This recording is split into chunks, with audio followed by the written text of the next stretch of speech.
episode 7 part 3. We're still looking at Cardano here. We saw at the end there was that jump up, I believe it was on the 15 mark. We're looking at this first jump, saw the second one, made a possibly ridiculous remark that could be the run up. Speaking too soon. There is something that I noticed here that I don't think I've discussed before. There's this saying that says all gaps must be filled. And I'm not sure what happened here, why there was this tremendous jump and no candlesticks in between. But let's just say it stayed on the line and I can't see them. Either way, there's a massive gap from 7:45 to 8 o'clock. So if all gaps must be filled, that would mean these candlesticks are going to come back down to about 70 cents, 0.702 to the top of this candlestick. It's not from the last one that appears, but the gap is actually from here to here. So we'll see if that happens. I'm going to keep it going, but again, we might catch something at the end of the video. Could be interesting. Well, during the break between filming part 2 and part 3 though, another thought occurred to me. As it ran up here, this is 0.716, I was thinking about getting some of my initial investment out, so I could have some to trade with tomorrow in case this is still going. And I have been talking about this whole time that 0.6% when I'm buying, but it's also there when I'm selling, which means I need an even greater swing. So if there's 0.6 buying, 0.6 selling, I'm already needing a trade that's greater than 1.2%. So for my 0.5% trade, I would need a crypto to change 1.7%, which makes things a lot more difficult. So I'm going to go ahead and show you my position. This is Cardano on Robinhood. My equity in it 5,000. My average cost is 71. And let's see. So total return right now is negative 0.73%. But when it was here, so look at the price. Okay, that's the current price. I want to see the price here. 0.718. My average cost is 0.712. But with that 0.6 in selling, I couldn't even get out at the price that I have averaged to right now. And I can show you that here. So we had already looked at the buy built-in spread included in the price, 0.63. So we'll see the price right now is 0.707. But if I were to buy it at market, I would be getting it at 0.71. So it's here, but the price that I'm paying would be, what is it, 0.712? Closer to here. Let's see what this one will say. 712, so it's here. Look at the difference between it. So this is where the market's at, but at market price, this is the price that I'm buying it. And this is what I didn't say before. I actually didn't really even think about, but it now has to go into the equation. It's to sell. So the price is currently 0.707, but this is what you can sell it for, 0.703. So there's a 0.63 built into both ends, which means, yeah, to day trade it, the change per day has to be over 1.7% for me to get a 0.5% trade. It's going to make things a lot more difficult to day trade, but I still think there's opportunity to make money with crypto, and it might be swing trades over the weekend or when I've maxed out my day trades for the week. But that's something that I thought was pretty interesting. Wanted to make another quick video about it. Can jump back in. Let's see. I think I'm going to just kind of freestyle it at this point. Go back to FinViz. Let's see. And we had left off in part 1 on ComServe. I'm gonna run through that real quick, just talk about what I'm doing. So I've reset the screener on descriptive. I'm gonna look at ComServe one more time. So sector, community, what does it say? Communication services, country, USA. Fundamentals, we want a profitable company. Technicals, is there anything in channel up now? Google and Meta, channel up strong, nothing. Channel down, Dave and Buster's, Scholastics, and Tegna. Wow, Scholastics has changed to 12%. What is going on there? Oh, it just hit the top. But it's a downward channel, so. Oh, but it did just get above, what is that? It's 50 moving average. But it's got a wick on top and bottom. It doesn't know what it wants to do, I don't think. So let's go back. Let's check channel down. Strong, I think, is next. Nothing. Channel, nothing. Channel strong, nothing. So let's take those off. Let's see. Another one we were looking at was tech. So let's get out of ComServe. Let's go to tech. Do the same search. I'm in USA. Going to fundamental, looking for a profitable company. Technicals.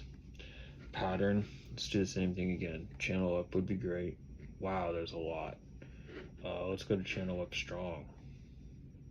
3. Who do we have here? Belfuse, CSP, InnoData, and Vicor.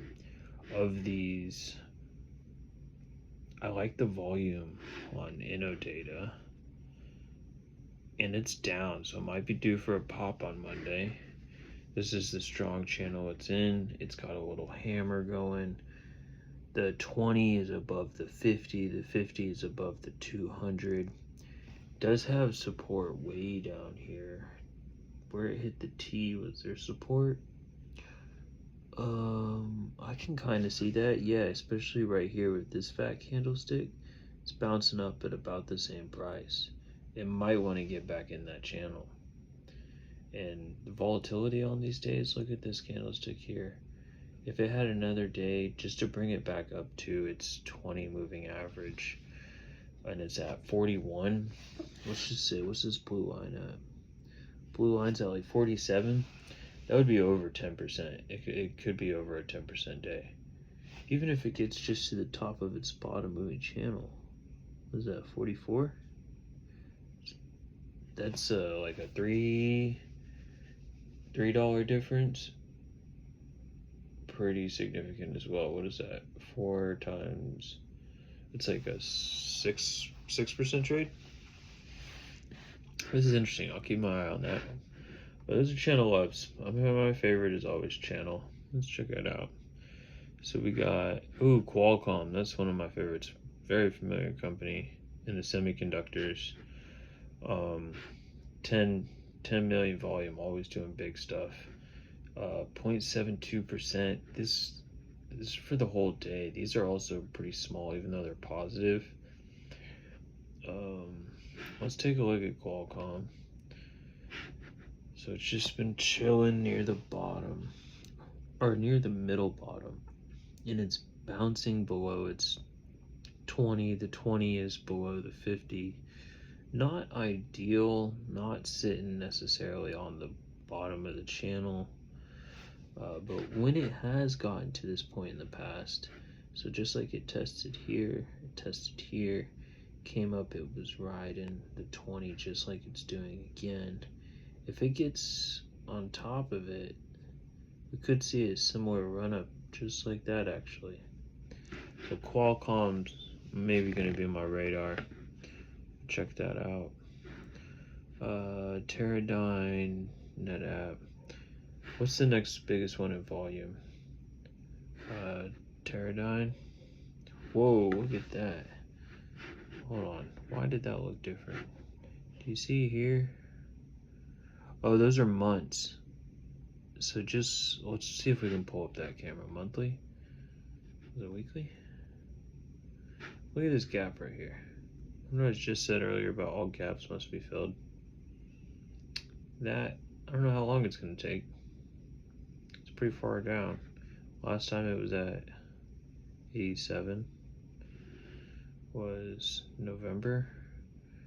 And to get to 130, it took 1, 2, 3, 4, 5 months. Yeah. Who knows, but yeah, gap must be filled. Let's go back to that daily. That's what Finviz was trying to say. All right, so this is the channel, pretty smooth. I do like it.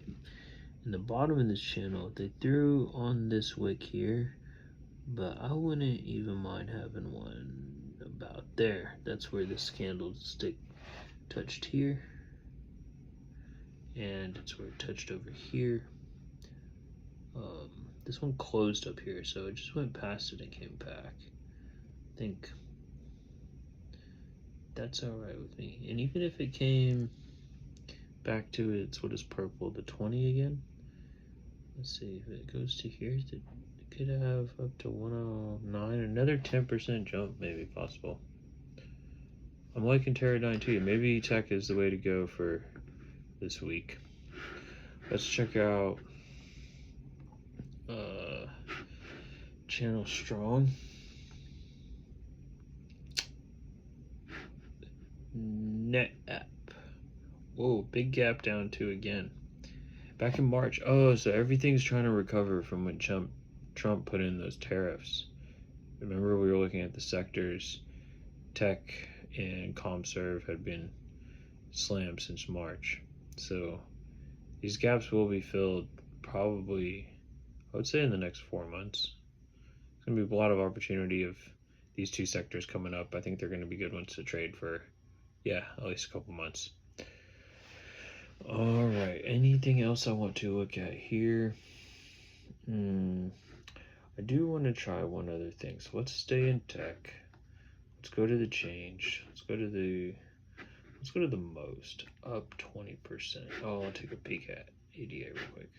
All right, coming back down to its middle. Maybe it'll catch that bounce off the middle and then keep running up. This is the 15-minute chart. Let's look at the hour. It wants to stay on the middle so bad. But this gap's got to fill. So what time is it? Let's say here. If we keep these same candle widths about, maybe here, and then here, here, here, here. Maybe in the middle of the night, 3 in the morning. Might come back down and touch, and then it could be the run up. So I've got my limit sell set for overnight. I think I could show you that on Robinhood. Oh, and the news. This is another thing I was looking at too. So news BTC, in the news BTC, March 22nd, 23 hours ago, Cardano indicator flashes buy signal on 4-hour chart. Rebound ahead.